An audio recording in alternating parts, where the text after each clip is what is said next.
Assalamualaikum warahmatullahi wabarakatuh. Kembali lagi bersama saya, pastinya Pandu Amerta. Kali ini saya akan meneruskan cerita yang berjudul Kawanku si Pemuja Pohon Belimbing. Kisah ini ditulis oleh Balakarsa.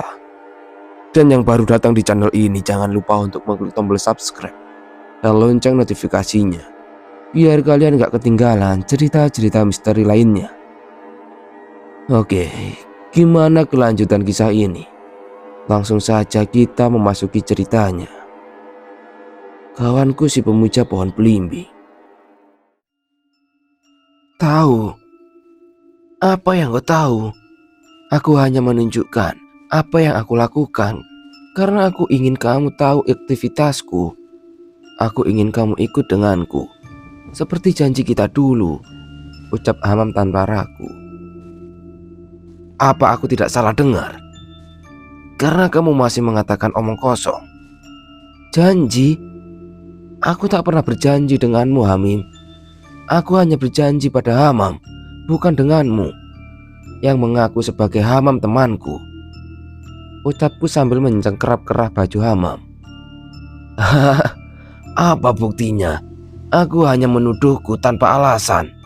Hei, aku itu Hamam temanmu. Aku tidak berdusta, ucap Hamam masih kikir dengan ucapannya. Bukti? Aku sudah melihatnya.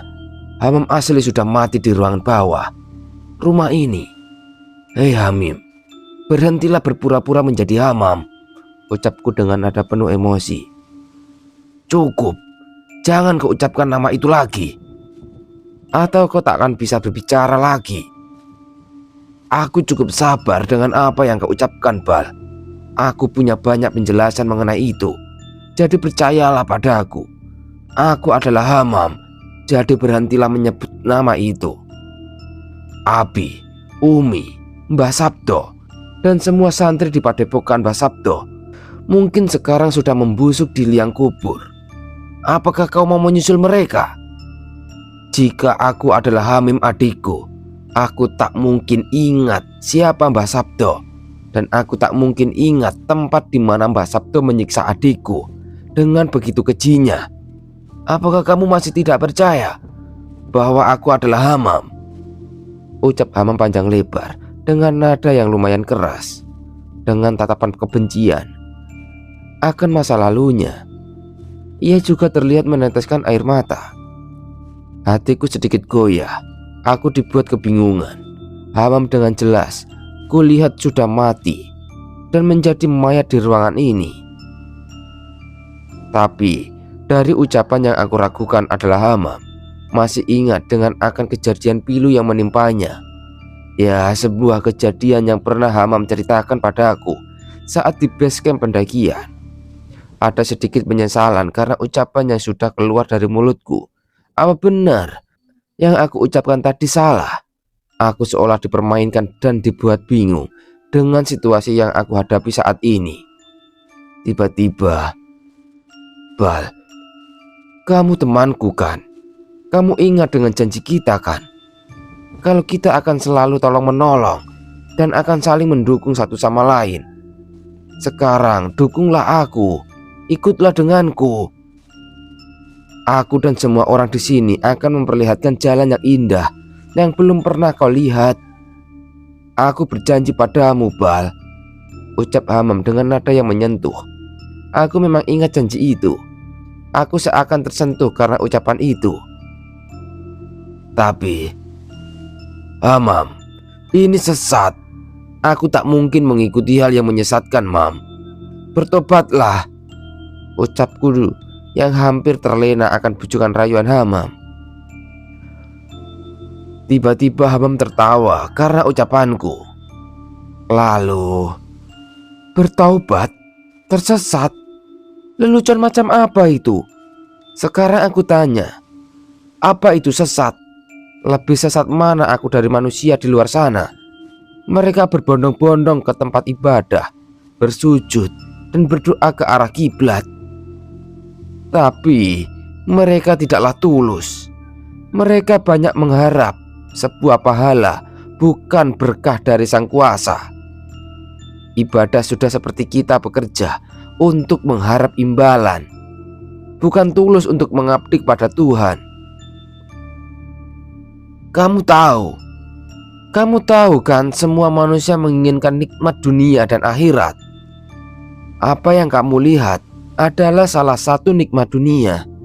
Jika kamu ingin menikmati akhirat, nikmatilah juga nikmat dunia yang ada di depan mata. Seperti yang Bapak katakan tadi, banyak orang mengharap surga dan takut akan neraka. Ya, mereka hanya suka dengan iming-iming fana dan ketakutan yang fana. Kalau manusia bisa berpikir sedikit, berpikir bahwa Tuhan itu ada, harusnya ia berdoa akan barokahnya, meminta restunya, bukan sebuah imbalan pahala, apalagi surga. Yang jelas-jelas itu masih di luar logika manusia. Benar kan? Ucap Hamam panjang lebar. Tapi ucapku mencoba mencegah ucapan Hamam tadi. Shh, dengarkan aku dulu. Ucap Hamam menghentikan ucapanku. Sungguh malang sekali, karena aku melihat seorang hamba yang katanya mengenal Tuhannya, tapi nyatanya tak mengenalnya sama sekali. Merayu Tuhan bukan hanya dengan ibadah, tapi juga diimbangi dengan kebaikan yang nyata, tentu tanpa menikmati imbalan. Kalau mengharap imbalan, sama saja kita adalah pengemis. Padahal Tuhan tak suka hambanya yang meminta-minta. Aku tertampar akan beberapa kalimat yang diucapkan Hamam. Memang benar, banyak di antaraku dan teman-temanku beribadah karena ingin mengharap pahala agar masuk surga dan takut akan neraka. Tapi terkadang kita lupa siapa yang menciptakannya. Surga dan neraka. Apa yang diucapkan Hamam seolah mempermainkan keteguhan hatiku. Apakah benar aku bertaruh pada Tuhan dan nasibku? Beribadah hanya karena nafsu. Ya, nafsu karena ingin mengejar pahala dan masuk surga.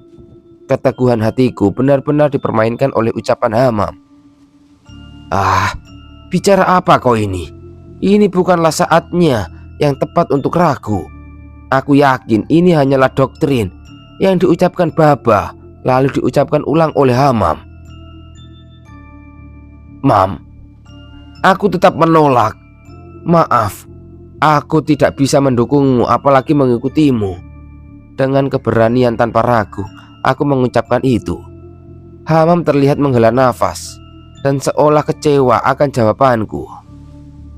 Baiklah, aku akan mengantarkan kamu sampai ke depan gerbang. Biar nanti aku bilang pada Baba bahwa kamu masih mempertimbangkannya. Aku beri waktu untuk mempertimbangkannya. Karena lebih dari itu, aku akan menyeretmu untuk mengikutiku, ucap Hamam dengan menyilangkan tangannya ke depan. Hamam pun berjalan untuk keluar kamar. Tapi sebelum keluar, aku melihat sebuah foto dengan 4 orang di dalamnya. Aku pun sontak bertanya, Mam, ini foto siapa? Tanyaku. Mana? Tanya Hamam mendekat ke arahku. Oh, itu fotoku, adikku, Umi dan Abi. Itu foto ketika aku masih kecil dulu, jawab Hamam. Tapi aku penasaran dengan foto anak kecil di sisi kiri. Ini Hamam ya? Tanyaku sambil menunjuk foto anak kecil yang kutebak itu Hamim. Bukan, itu aku ketika masih kecil. Gimana? Kelihatan judes ya? Aku memang ketika kecil tak suka banyak bicara, jawab Hamam yang mengatakan dan menjelaskan bahwa itu adalah dirinya. Sebentar, ada yang salah di sini. Tapi apa? Aku lupa. Apa yang terlupa? Apa yang aneh dengan foto itu? Aku cukup kesal karena tak bisa mengingatnya. Bal, kamu kenapa? Penyakit melamunmu kumat lagi? Tanya Hamam dengan tawa kecil.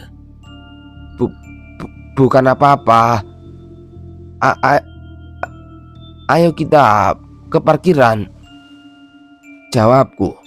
Aku pun diantar Hamam sampai parkiran. Bahkan ia membonceng lagi dan mengantarkanku sampai pintu gerbang. Sebelum aku pergi, Hamam berkata bahwa aku tidak perlu pamit dengan tamu lain ataupun Baba, karena Hamam yang akan menjelaskan semuanya. Tapi kembali lagi Hamam menekankan bahwa ia memberikanku waktu untuk berpikir dan mempertimbangkan jawabanku. Sementara waktu, Hamam tak akan menggangguku. Aku tak menjawab. Aku menyalakan motorku dan pergi dari sana. Saat sudah sedikit menjauh, aku melihat Hamam melambaikan tangan. Tapi ada satu orang laki yang melambaikan tangan, yaitu bocah laki-laki yang mirip sekali dengan foto masa kecil. Hamam? Lalu kenapa ada dua Hamam di sana? Kenapa ada Hamam yang sudah besar dan Hamam yang masih kecil terlihat di spionku? Tapi bukankah wujud Hamam kecil itu yang ada dalam mimpiku dan menunjukkan ruangan bawah tanah itu? Aku tak bisa menalar akan apa yang aku lihat. Di dinginnya malam, kulajukan motorku meninggalkan rumah Hamam. Tersisa banyak misteri yang belum terpecahkan. Semakin aku pikirkan, semakin bertambah saja misteri yang tak bisa aku nalar dalam peristiwa ini. Aku tetap melajukan motorku dan menebas angin dingin di jalan raya. Selang beberapa bulan, Hamam tak lagi muncul dan mengganggu kehidupanku. Dari kabar yang beredar dan info dari Mas Yasir bahwa Hamam sudah kembali ke Persia, kali ini, apakah aku sudah benar-benar terbebas dari belenggu Hamam, atau malah akan terjadi yang lebih mengerikan? Aku tak mau dan tak mampu memikirkan hal yang belum terjadi. Kuseduh kopi dan berjalan duduk di teras Mas Ahmad, ditemani Cak Min yang masih saja suka melihat halaman. Mas Ahmad dengan tatapan kosong. Ketika hujan mulai lebat, Cak Min yang biasanya diam tiba-tiba bisa mengeluarkan suara untuk sekian lamanya. Dia sudah kembali. Selang beberapa tahun kemudian, suara nyaring itu sukses mewakili babak baru kisah hidupku.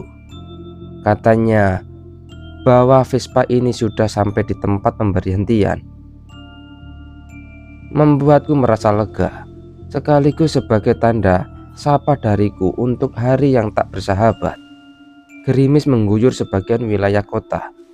Sejak beberapa waktu lalu, kulihat jelas cuaca tidak secerah biasanya.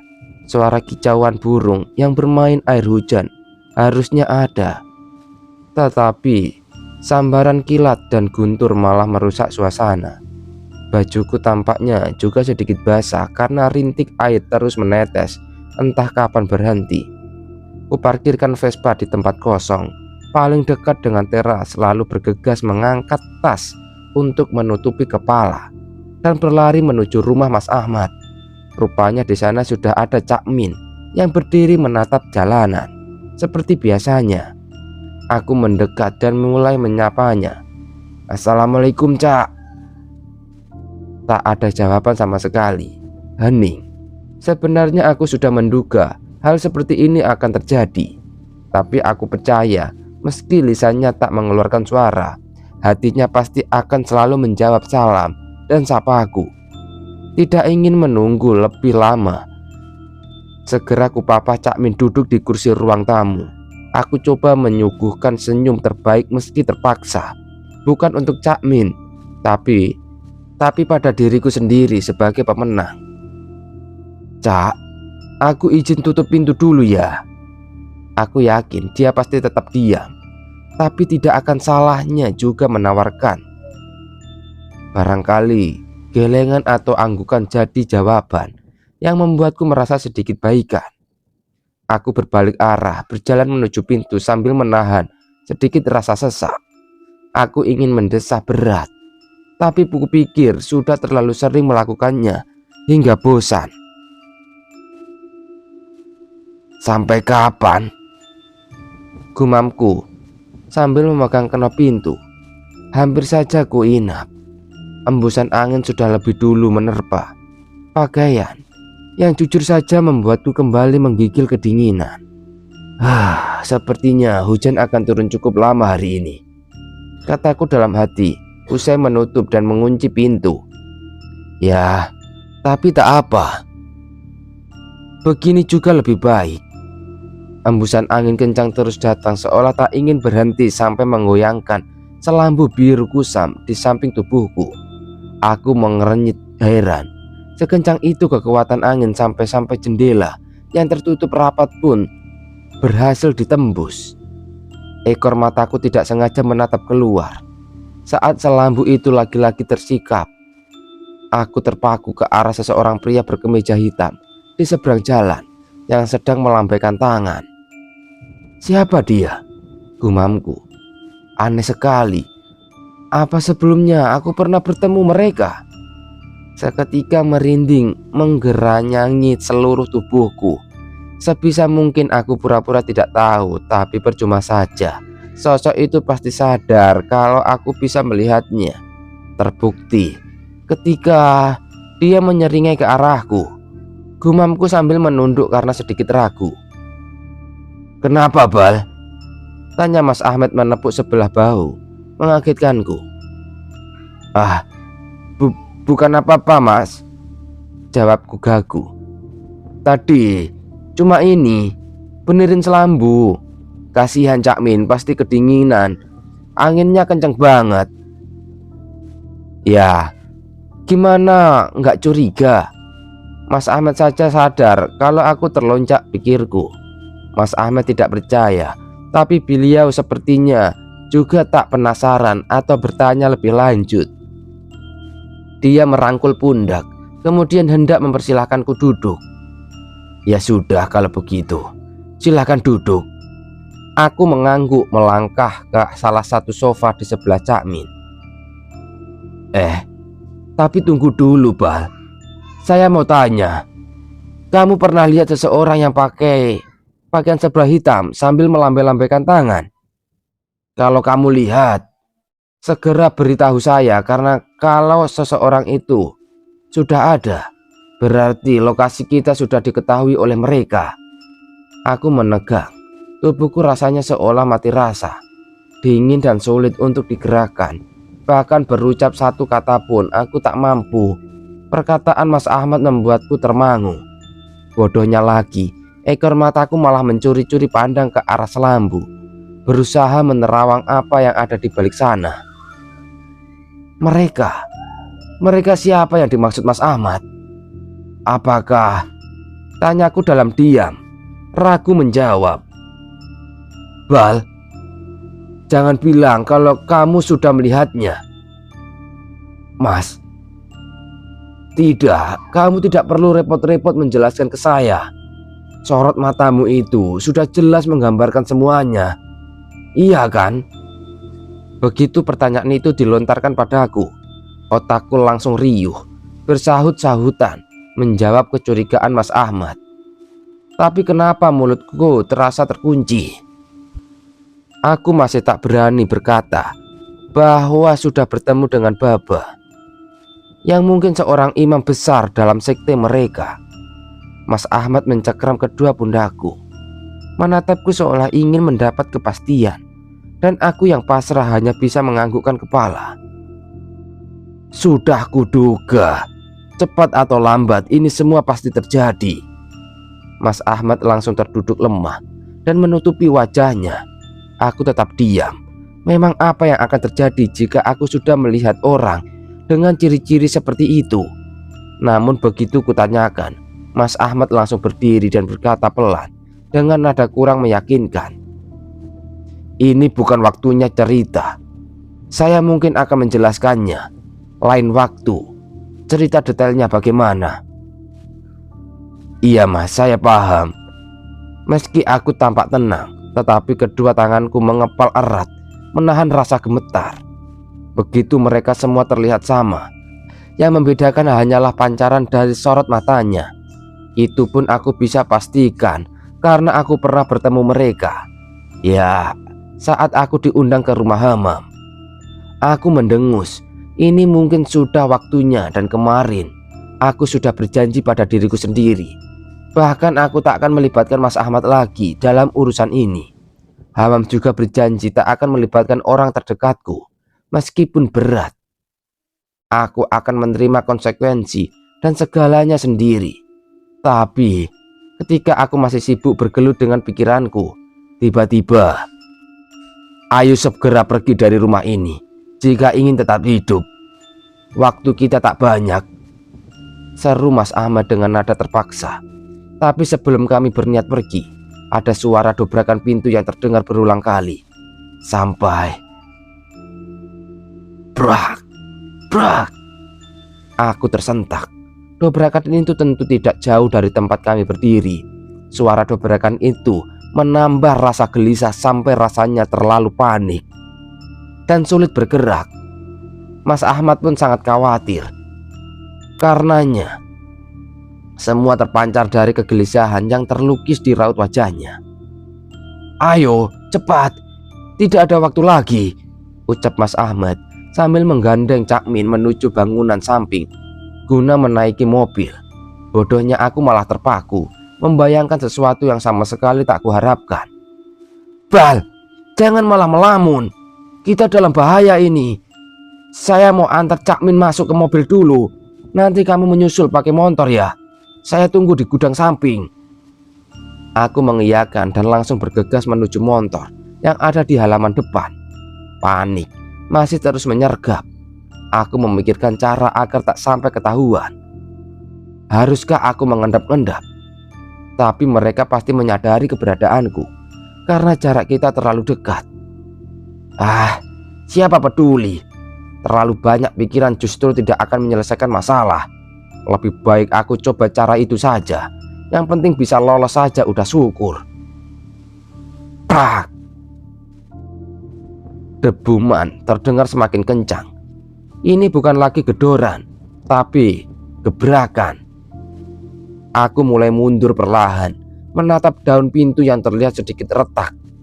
Sekali lagi didobrak, matilah aku. Sejenak ku tatap alas sepatu yang masih bersentuhan dengan lantai. Aku harus berhasil, aku harus tetap hidup, pikirku. Aku berlari menuju pintu belakang, mengendap-endap agar tak sampai ketahuan. Kubuka pintu kayu itu dan menutupnya perlahan. Tubuhku sengaja ku ketempelkan pada dinding bangunan sambil sesekali melirik keadaan. "Tenang, tenang," gumamku saat melihat mereka masih berdiri di depan pintu. "Jangan panik, Bal, kamu bisa." Brak! "Cepat cari," bentaknya. "Jangan biarkan mereka pergi." Sudah kuduga, mereka pasti berhasil menjebol pintu depan. Beruntung aku sudah keluar. Kalau tidak, nasib buruk pasti menimpa. Aku tersenyum tipis ketika mereka menjarah masuk. "Kalian tidak mungkin menemukanku," ucap lirihku. Penuh percaya diri, aku segera menghampiri tempat motorku berada dan menuntunnya ke tempat Mas Ahmad sekuat tenaga. Kembali kurasakan gerimis mengguyur tubuh. Angin yang semula kencang kini sudah mereda, membuat pepohonan di sekitar rumah Mas Ahmad menari-nari lemah gemulai. Aku lantas memakai helm sambil mendesah lega, melihat mobil Mas Ahmad ada di samping gudang lain yang terpisah dari bangunan utama.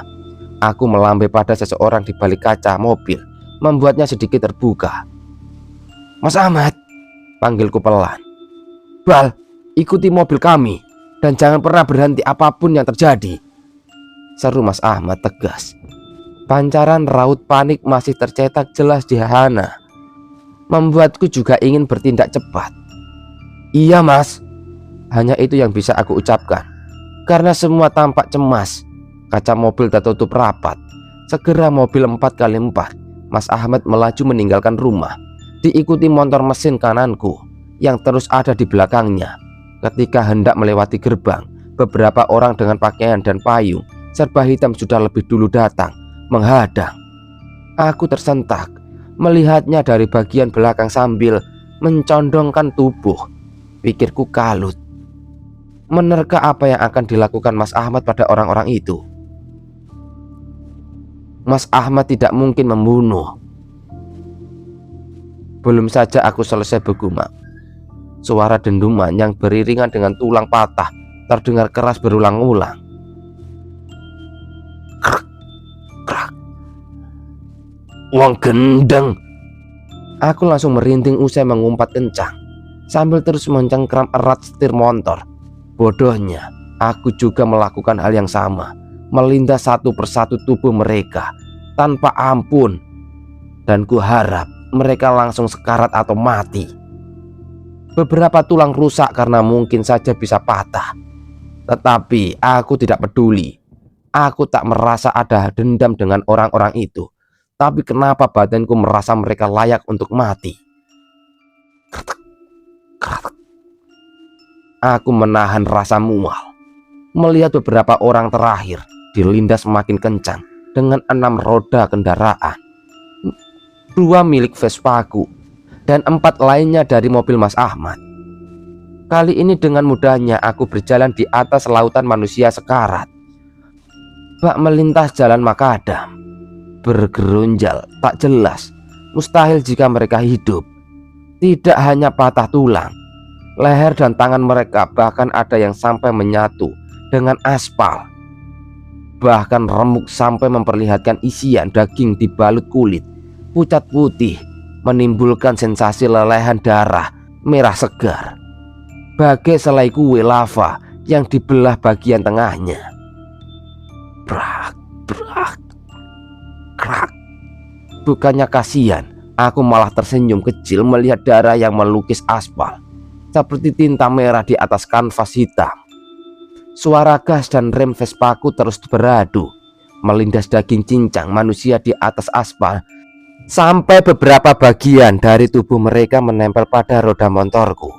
Gila, sangat gila.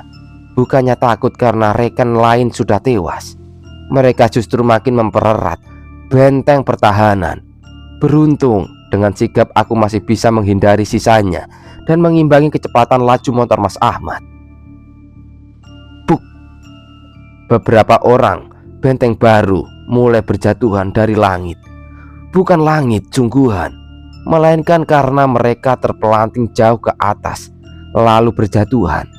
Itu akibat dihantam mobil Mas Ahmad karena menghalangi jalan sampai beberapa meter jauhnya. Aku tercengang ketika melihat sekilas dari kaca spion untuk memastikan keadaan harapanku luntur. Rupanya mereka masih hidup dan tampak sehat bugar. Seharusnya manusia biasa akan terluka parah atau bahkan mati jika dihantam mobil dengan kecepatan tinggi. Tapi mereka tidak. Noda darah di pakaian dan wajah mereka ada, hanya saja tak berguna. Orang-orang itu dengan santainya kembali berdiri tegak dan melambaikan tangan ke arah kami dari kejauhan. Bahkan beberapa dari mereka berusaha berdiri dengan kondisi tubuh tak sempurna. Gila, apa mungkin mereka benar-benar manusia? Tanyaku, menggeleng cepat untuk menyadarkan pikiran. Bodoh, ya udah pasti bukan manusia kan? Aku yakin Mas Ahmad pasti masih menyimpan kerasahan di dalam sana. Namun aku juga tidak bisa berbuat apa-apa. Aku hanya bisa terus menurut tanpa melawan. Kami menempuh perjalanan kurang lebih 1 jam untuk sampai di kota lain, tepatnya di wilayah pinggiran. Terbukti dari jalanan yang tidak semulus aspal kota, ditambah lagi hutan jati rimbunan juga tampak tak terawat dan dibiarkan tumbuh bebas. Kayaknya mereka udah nggak ada, kataku beberapa kali membenarkan letak kaca spion untuk mengusir rasa bosan.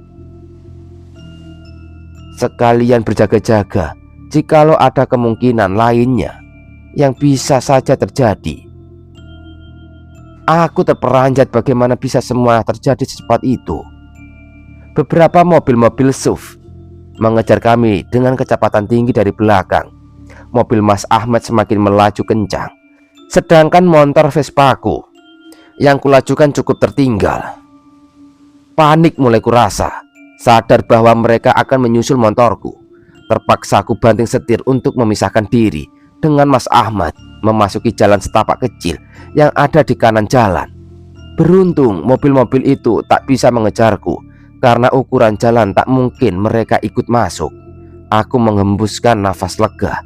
Motorku tetap kulajukan meski melewati medan sulit karena akar-akar pohon menyembul ke permukaan. Sampai dah, terdengar suara benda keras baru saja menabrak sesuatu. Mendengar suara itu aku jadi khawatir akan keselamatan Mas Ahmad dan Cak Min. Mereka pergi terlalu jauh dan terburu-buru. Jangan-jangan itu Mas Ahmad? Enggak mungkin. Aku bergelut dengan pikiranku sambil menggigit bibirku karena dipenuhi rasa takut sekaligus. Teriakku sambil menggeleng-gelengkan kepala untuk sedikit mengusir kekhawatiran. Daripada terus bergelut dengan pikiran, aku memutuskan segera mencari jalan lain agar sampai ke jalan raya, tempat tujuan Mas Ahmad. Entah harus takut atau bersyukur, suara sirine itu bagi penyelamat diriku dari kejaran berdebah tak tahu diri. Beberapa meter di depan sana, mobil patwal polisi sedang berpatroli. Aku tersenyum, memacu motor sedikit lebih cepat agar makin dekat. Aku harus minta tolong, ucapku yakin. Motor mulai ku sejajarkan dengan tepat, kemudian dan sesekali mengetuk kaca jendela agar mereka mau menepi sejenak. Ini semua kulakukan demi Mas Ahmad, karena tak mungkin ada orang bodoh yang akan melakukan tindak kejahatan terang-terangan, apalagi kalau bertemu mobil polisi. Permisi Pak, boleh minta tolong? Seruku membuat mereka akhirnya benar-benar menepi. Mas, ada masalah apa ini? Kenapa tiba-tiba memotong jalan begitu? Masnya mau saya tilang karena nggak becus bawa motor, ha? Tanya polisi yang keluar dari mobil. Jantungku udah berdebar, nggak karuan. Tapi polisi ini malah menambahi panik. Belum juga dijelasin, sudah ngucap panjang lebar. Gimana sih? Gerutuku sambil ngos-ngosan. Maaf Pak, saya cuma mau minta tolong, jawabku tersenyum, berusaha memasang tampang terbaik dan menyembunyikan kekesalanku. Polisi itu sejenak menatap ke arah lain, ke tempat temannya yang masih ada di dalam sebelum akhirnya mendekatkan diri padaku. Minta tolong apa? Aku tak mau berpikir panjang dan langsung menjelaskan bahwa ada beberapa mobil aneh yang mengejarku dan rekanku. Aku tidak ingin banyak bicara. Aku hanya ingin meminta bantuan para polisi ini untuk menemaniku agar mobil-mobil itu tidak mengejar kami lagi. Baik, kalau begitu ayo segera kita cari, ucap salah satu polisi tanpa ragu. Setelah menerima penjelasanku, mereka langsung percaya. Aku juga tak tahu kenapa, tapi aku langsung diminta untuk menunjukkan jalan mencari tahu mobil mana yang ditumpangi Mas Ahmad.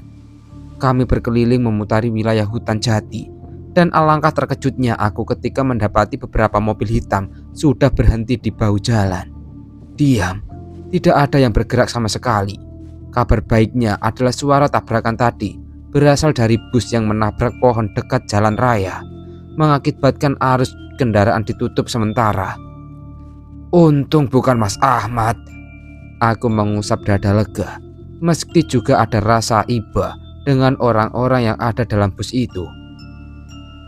Belum ada semenit aku mengulas, senyum tipis. Beberapa orang berpakaian serba hitam di belakang bus tiba-tiba berdiri dan berusaha mendekatiku. Pak, itu mereka Pak. Itu yang berniat jahat pada kami. Aku terus mengarahkan telunjuk sambil berlari turun dari motor. Panik. Salah satu polisi bernama Malik segera turun dari mobil, mendekat ke arah mereka sambil menodong pistol. Baru saja berjalan 3 langkah, mereka langsung melarikan diri. Ini melegakan. Kukira hanya aku dan Mas Ahmad yang bisa melihat mereka, pikirku. Terima kasih Pak. Aku berseru saking senangnya. Malik mengangguk, menyimpan kembali pistol dalam genggaman tangannya. Sama-sama. Omong-omong, saya tetap butuh penjelasan Anda. Bisa ceritakan apa yang terjadi? Jadi tadi belum sempat menjelaskan tiba-tiba suara klakson mobil mengagetkan kami semua. Bal, ini saya, seru pria itu membuka jendela kaca. Gimana? Kamu aman kan? Apa orang-orang tadi masih mengejar kita? Tanya Mas Ahmad beruntun dari dalam mobil. Aman mas, gak perlu cemas. Aku tersenyum mengangguk. Loh, Ustadz Ahmad? Aku menoleh. Polisi bernama Malik itu menyambut Mas Ahmad cepat dengan panggilan Ustadz, lalu menghampirinya. Mas Ahmad yang baru menurunkan kaca mobil awalnya kebingungan. Mas Ahmad merasa tak mengenal Malik. Ustadz, ini saya Malik, anaknya Pak Amir, yang dulu pernah Ustadz ajari ngaji. Masa lupa sih? Mas Ahmad mengernyitkan dahi, mencoba berpikir keras. Malik? Oh, kamu Malik, anak kandungnya Pak Amir yang itu? Sudah besar kamu nak. Dulu sepertinya waktu saya ke rumah, kamu masih kelas 1 SMA. Saya tidak menyangka cita-citamu terkabul untuk jadi polisi. Malik balas tertawa. Tapi maaf, kita sudahi reuni kita dulu ya. Malik, saya mau melanjutkan perjalanan. Waktu saya tidak banyak. Malik mengiyakan, kemudian menawarkan diri mengawal kami. Malik juga sudah menghubungi anggota lain untuk kasus laka lantas ini. Boleh kalau kamu gak keberatan. Terima kasih banyak ya Malik. Aku bertanya pada Mas Ahmad tujuan kita selanjutnya, dan beliau hanya berkata kalau kita akan pergi ke rumah Kiai Kubro. Ya, Kiai Kubro adalah sahabat dekat mendiang ayah Mas Ahmad yang sudah dianggap seperti ayahnya sendiri. Kami segera bergegas. Kendaraan mulai melaju di daerah terpencil dekat pantai. Hamparan biru luas itu mulai menyapa indera penglihatan, benar-benar menyejukkan. Kemudian baru setelahnya kami melewati jalanan yang di sisi kiri berupa tebing dan sisi kanan adalah jurang. Tak terasa dalam perjalanan itu, Mas Ahmad sempat berhenti di salah satu warung dan mengajak kami beristirahat sejenak. Ya, meski sejenak aku bisa merasakan perasaan lega tatkala melihat pemandangan yang cukup indah di depan mata. Pemandangan hamparan pohon kelapa dan biru laut begitu menyejukkan mata, ditemani sebongkah es kelapa muda yang kusedot perlahan.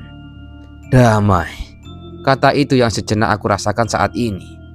Selang beberapa menit kemudian, ayo, kalau sudah selesai istirahat, kita lanjutkan perjalanan lagi, biar nggak kemalaman nanti, ajak Mas Ahmad dengan sedikit teriakan karena memang jarak kami tak berdekatan. Aku mengangguk semangat sambil mengacungkan jari jempol. Bentar mas. Mas Ahmad menoleh ke arahku kesal. Nunggu apa lagi?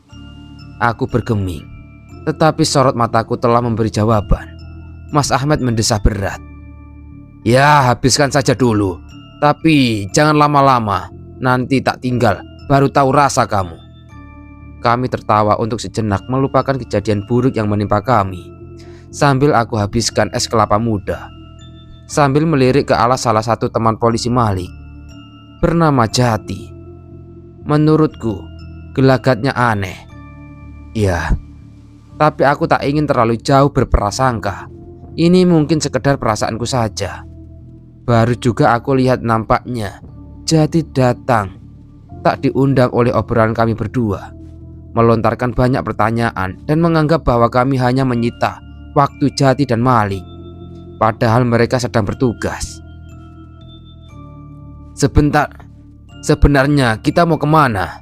Kita mau apa? Dan apa yang sedang terjadi? Sungguh hanya membuang-buang waktu kami saja jika ini adalah hal yang tak penting.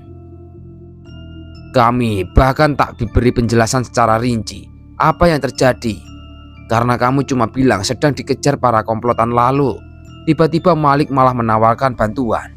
Kalian tahu, aku dan Malik tidak digaji untuk hal-hal seperti ini. Aku terdiam. Kalian itu laki-laki tulen apa jadi-jadian? Sama gitu doang kok takut?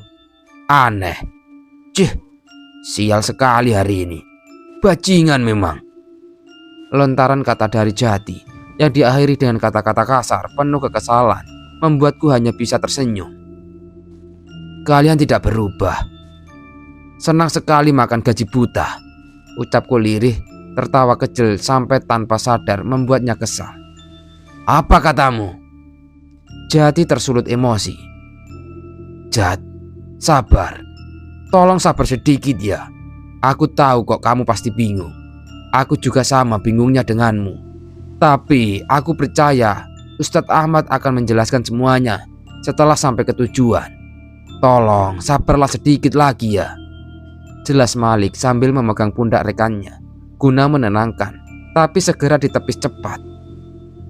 Halah, kamu juga sama gobloknya kayak mereka. Nggak usah sok asik, nggak usah sok kasih nasihat. Salah satu itu, mereka saling bertarung tatapan mata.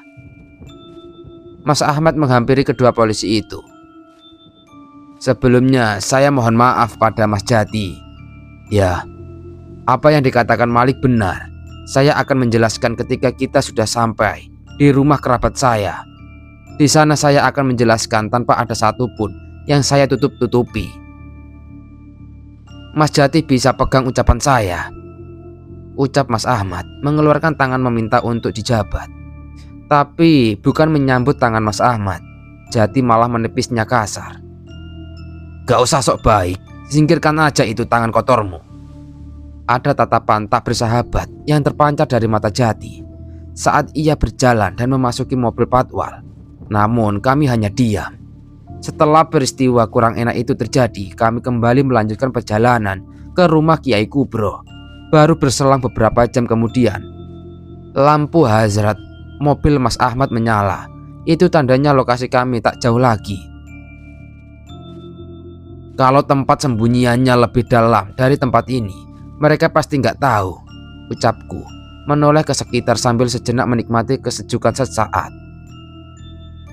Sesampai beberapa menit berlalu, akhirnya kami sampai di sebuah rumah panggung dekat bibir pantai yang letaknya benar-benar masuk ke dalam. Aku berani bertaruh, warga sekitar pantai pun belum tentu tahu kalau tempat seperti ini nyata adanya. Kami semua turun dari kendaraan. Aku segera membuka pintu mobil, membantu Cak Min untuk turun dan masuk ke dalam segera mungkin. Mas Ahmad meminta Malik dan Jati untuk ikut masuk. Ada yang aneh menurutku, karena setelah salam, Mas Ahmad langsung masuk begitu saja tanpa menunggu pemilik rumah membukakan pintunya. Sudah seperti rumahnya sendiri saja pikirku. Mas Ahmad meminta kami semua untuk duduk. Baru setelahnya, Mas Ahmad menjelaskan semua peristiwa tak nalar yang telah terjadi dalam beberapa waktu dekat ini. Bukti nyata agar ucapan Mas Ahmad bisa dipercaya adalah memperlihatkan Cak Min dan menceritakan kenapa Cak Min bisa seperti itu. Dia akhir kalimatnya, Mas Ahmad berkata, "Tolong rahasiakan tempat ini ya, Malik." Mas Ahmad tampak memberikannya sebuah pesan. Aku berjalan di belakang punggung Mas Ahmad, melirik ke sekilas ke arah pria itu. Anehnya, sikap dari Jati berubah ramah seolah iba akan apa yang sudah terjadi pada kami. Bahkan Jati juga meminta maaf karena pernah bersikap tidak sopan pada Mas Ahmad. Malik tertawa. "Siap Ustadz. Kalau itu sih tenang aja. Percayakan semua ini pada tugas seorang polisi. Tugas kami ini kan mengayomi. Benar kan Jat?" "Iya pastinya." Mas Ahmad ikut tersenyum. "Saya harap kamu menepati janjimu, Malik. Saya percaya sama kamu." Malik mengangguk. "Kalau begitu saya pamit dulu ya Ustadz. Nanti kalau pergi kelamaan pasti dicariin atasan saya." "Oh iya, silahkan." Aku berdiri di ambang pintu, menatap mereka berdua dari kejauhan dan berusaha untuk tidak terlibat. Namun saat melihat Jati masuk ke dalam kursi kemudi, rasanya janggal, seperti samar-samar aku melihatnya tersenyum misterius. "Kedua pria itu sudah pergi?" tanya seorang pria tua yang tiba-tiba muncul di belakang kami, sampai aku terkejut dibuatnya. "Kiai," ucap Mas Ahmad menghampiri pria tua itu dan langsung mengecup tangannya. Pria itu hanya tersenyum tipis lalu berjalan pelan dan duduk di ruang tamu.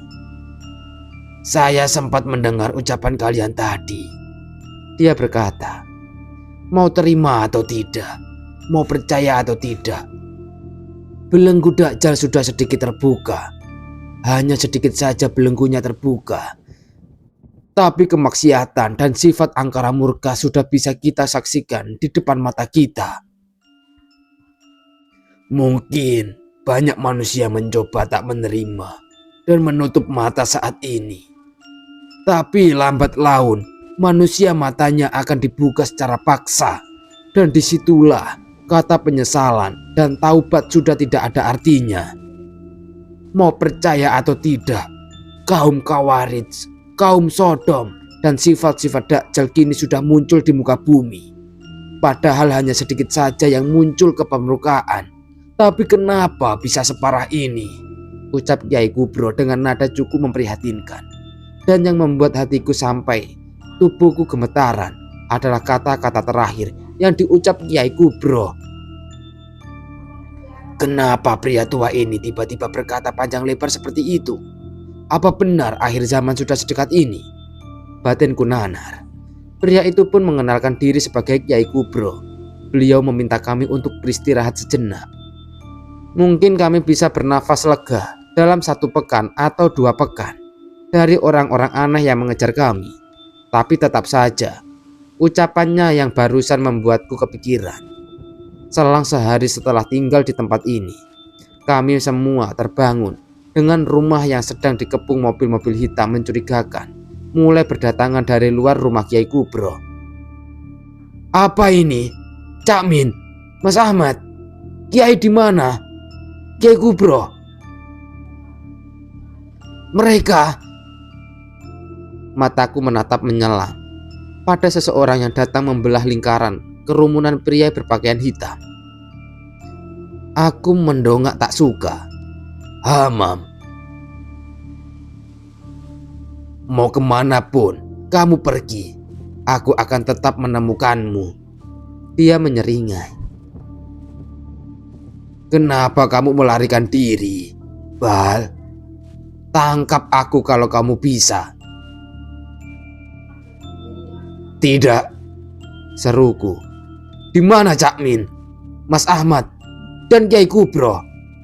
Jangan bilang kalau mereka sudah tewas, karena dengan begitu aku mungkin tak akan pernah memaafkanmu." Tanpa berkata, Hamam hanya memberiku jawaban melalui arah ekor matanya melirik. Cak Min diikat menggunakan tali tampar. Begitupun dengan Mas Ahmad dan Kiai Kubro. Hal itu langsung membuatku lemas memikirkan cara untuk menyelamatkan mereka. "Kalau kamu memang ingin mereka selamat, serahkan dirimu padaku. Serahkan tubuhmu dan seluruhnya yang kamu punya." Aku melirik Cak Min. Dia malah melototiku tajam seolah melarang. Tapi nyatanya, kedua kakiku justru berdiri secara sukarela. Dan Hamam langsung puas dengan keputusanku yang menurutnya benar. Aku tidak ingin lari ketika aku ingin menyerahkan diri pada Hamam. Tiba-tiba, Cak Min menghalangiku. Kemudian sekarat dan menghembuskan nafas terakhir karena dihantam benda keras oleh salah satu polisi yang mengantar kami sebelumnya. "Cak Min!" teriakku keras. Dihadapkan kejadian yang tak bisa kupercaya, kulihat darah sudah mengalir dari belakang kepala Cak Min hingga mengalir ke lehernya perlahan. Aku langsung berlari ke arah Cak Min, sedangkan Kiai Kubro masih tergopoh-gopoh. Aku langsung memegang urat nadi di tangannya untuk memastikannya hidup meski kemungkinannya kecil. Senyap. Tak ada lagi gerakan di dalam sana. Bahkan jika detaknya terasa lemah. Aku marah tapi juga pasrah. Cak Min sudah mati. Lalu setelah ini siapa lagi? Kamu? Atau kamu? Di luar dugaanku. Mataku terbelalak. Dia.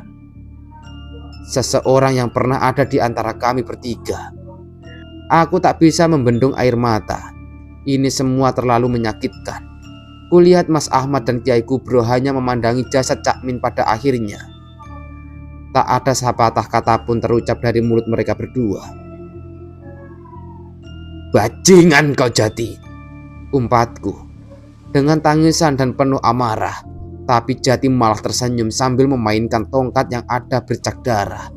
Semua dugaan kami keliru. Ternyata Jati juga pengikut sekte yang sama, yang sudah lama kenal dengan Hamam. Pantas lokasi kami begitu cepat ditemukan. Padahal Kiai Kubro pernah mengatakan lokasi tempat ini setidaknya butuh beberapa bulan untuk ditemukan karena ada di daerah terpencil. Sialan, umpatku dalam hati.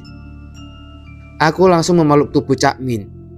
Saat aku akan diseret paksa oleh Hamam, ingatan tentang masa lalu itu kembali berputar hebat di kepala. Dulu kami berdua tertawa di atas puncak gunung bersama, begitu bahagia meski sederhana. Kita akan selalu melindungi dan mendukung satu sama lain, bahkan jika pilihan kita berbeda sekalipun. Mana janji yang dulu kita ucapkan, Hamam? Kamu pembohong, kamu tidak menepatinya, batinku. Lepaskan, aku ingin memeluk tubuh Cak Min untuk terakhir kali, hardikku pada Hamam. Aku menangis. Aku hanya ingin melihat Hamam bertaubat sebelum terlambat. Tapi aku tak bisa karena itu sudah jadi pilihan Hamam. Meski aku sama sekali tak mendukungnya, aku juga tak berhak melarang. Memori lama itu kembali berputar. Kali ini, saat kami masih kecil dan begitu polos, kami berlari bersama, mengunjungi satu persatu kebun tetangga, dan memetik beberapa buah tanpa izin, lalu pergi sambil tertawa seperti tak punya dosa. Tanpa sadar, aku berteriak padanya, "Kamu lupa janji kita ya kan?" Hamam hanya diam. Aku makin kencang membentak karena rasa kecewa yang tak bisa lagi ditahan. "Kamu bukan lagi Hamam yang dulu ku kenal." "Bal," panggilnya. "Maafkan aku." Dia memegang tanganku, meminta untuk sejenak mengobrol dengannya. Di saung dekat pantai.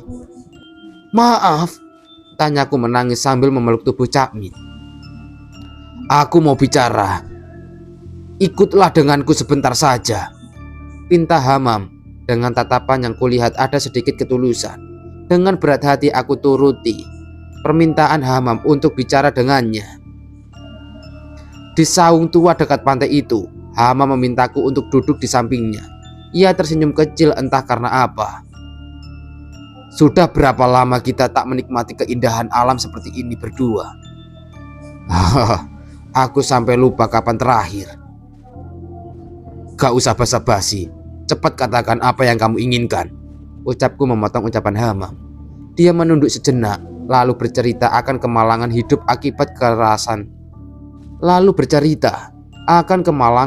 akibat kekerasan yang dilakukan oleh orang tuanya. Baginya itu semua sudah terlalu menyakitkan, dan dia membutuhkan sebuah pelampiasan. "Sekte ini adalah salah satunya," ucapnya dengan sedikit tertawa. Niat buruk yang ia miliki sebenarnya hanya demi menolong Hamim, adiknya yang kini lebih banyak murung. Hamam ingin melihat adiknya ceria seperti sedia kala, yang selalu banyak membawa kabar gembira untuknya. Sekarang, Hamim ada di Persia, dirawat di tempat Baba. Bahkan mayat yang aku lihat di lantai bawah saat itu bukan dirinya atau Hamim, melainkan tipuan untuk mengelabui orang tuanya. "Begitulah," katanya. Aku terkesiap, dia sudah kembali. Hamam yang dulu ku kenal. Di akhir obrolan, dia akan melepaskanku dan memintaku untuk menjalani kehidupan singkat ini dengan bahagia. Ya, walau hanya sementara, mungkin sampai waktu akhir zaman tiba. Dalam langkah terakhir itu dia berkata, "Benar katamu, menjadi jahat atau baik itu pilihan. Manusia akan selalu hidup dalam prasangkanya." Aku tidak menjawab, hanya diam sambil memandanginya pergi bersama mobil hitam yang lain. Aku bersyukur, tak henti-hentinya aku mengucapkan hamdalah karena kembali lagi aku diizinkan selamat. Aku berjalan dan berkumpul dengan yang lain. Kami sudah memutuskan akan segera menguburkan Cak Min dengan layak. Hari ini rasanya campur aduk. Aku senang Hamam akhirnya bisa berkata jujur, meski ada kesedihan bahwa aku tak bisa membuat Hamam kembali ke jalan yang semestinya. Lalu apa? Lalu pada akhirnya kami harus kehilangan sosok Cak Min untuk selama-lamanya.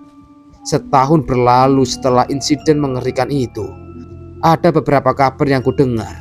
Rumah Hamam juga sudah kosong setahun ini. Tampaknya Hamam menetap di Timur Tengah. Setelah coba beberapa kali menghubungi, nomor Hamam pun sudah tak aktif lagi. Mungkin benar apa yang dia ucapkan, meski itu hanya kutipan kata yang pernah aku ucapkan padanya, tapi sangat bermakna. Apakah benar baik dan buruk itu sebuah pilihan? Tamat. Terima kasih untuk para penonton yang sudah mendengarkan cerita ini. Cerita yang sangat-sangat begitu banyak pembelajaran bagi kita semua. Dan saya berterima kasih kepada Balakarsa yang sudah mengizinkan saya untuk membawakan cerita ini.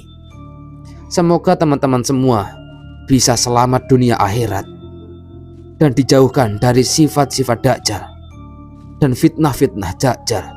Bertaubat, kembali ke jalan Tuhan. Terima kasih. Saya Pandu Amerta pamit undur diri. Sekian. Wassalamualaikum warahmatullahi wabarakatuh.